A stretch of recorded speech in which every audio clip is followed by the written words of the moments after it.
पालघर का मामला आपको याद होगा कि महाराष्ट्र के पालघर में 2019 16 अप्रैल को किस प्रकार दो साधुओं की, भगवाधारी साधुओं की निर्मम तरीके से हत्या कर दी गई, उसके बारे में क्या कार्यवाही हुई।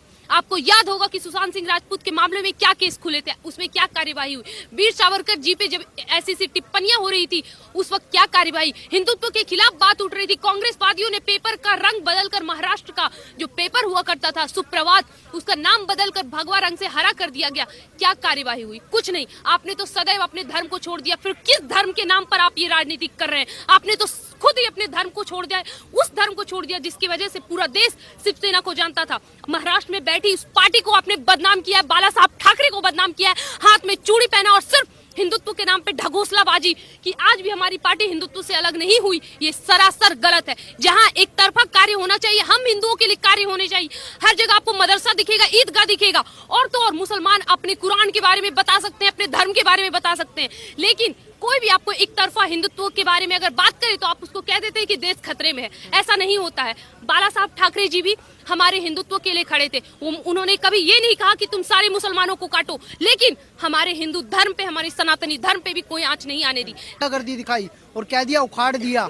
ऐसी बदतमीजी भरे शब्द संजय राउत ने सामना में इस्तेमाल करे। ये अहंकार तो टूटना ही था। इन लोगों ने नवनीत राणा को अरेस्ट किया, राजद्रोह का मुकदमा लगाया। क्यों लगाया? हनुमान चालीसा पढ़ने पे। अगर आज बाला साहेब ठाकरे जिंदा होते तो हाथ जोड़ के उनका स्वागत करते मातोश्री में। एकनाथ शिंदे वो कार्यकर्ता है जिन्हें खुद हाथ से टीका लगाते थे।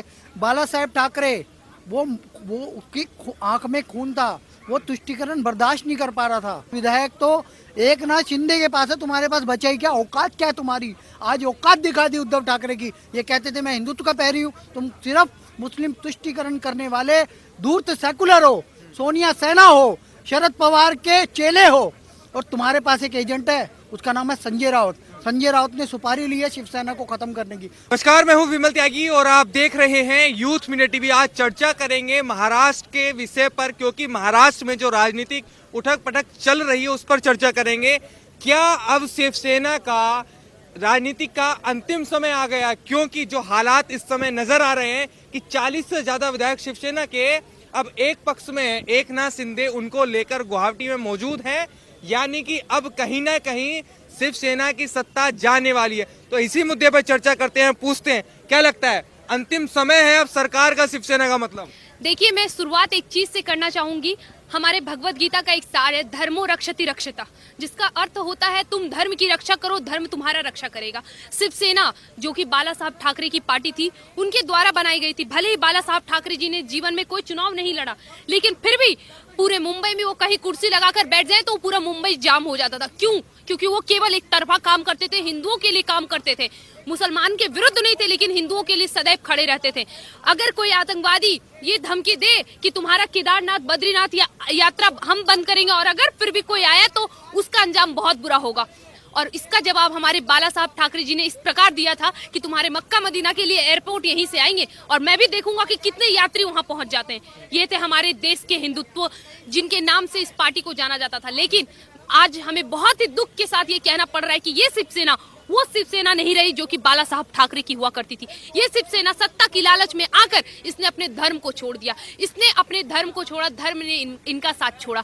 हमारे धर्म में साफ लिखा है तुम धर्म की रक्षा करो, धर्म सदैव तुम्हारी रक्षा करेगा। लेकिन शिवसेना के उद्धव ठाकरे जी ने क्या करा? सत्ता के मोह में, सत्ता की लालच में अपने आप को, अपनी धर्म को, अपनी पार्टी को और अपने पूर्वज को, बाला साहब ठाकरे जी को इतना गर्ग नीचे की ओर ढकेल दिया कि क्या कह सकते हैं। और आज इस पार्टी का समाप्ति बहुत नजदीक है। अच्छा, ये बताइए, जिस तरीके से हिंदुत्व को नकारा गया था, शिवसेना हिंदुत्व के नाम की पार्टी थी, बीजेपी से गठबंधन किया, सत्ता के लालच में बीजेपी को छोड़ दिया, तो क्या लगता है कहीं ना कहीं पछतावा होगा आज उद्धव ठाकरे जी को? बिल्कुल होगा। आपने सत्ता के लिए अपने हिंदुत्व को छोड़ा ना। भारतीय जनता पार्टी को भी देखिए, भारतीय जनता पार्टी ने कभी भी एक तरफा हिंदुत्व का कार्य नहीं किया, लेकिन फिर भी मुसलमानों के मुंह से यही निकलता है कि भारतीय जनता पार्टी केवल हिंदुओं की पार्टी है।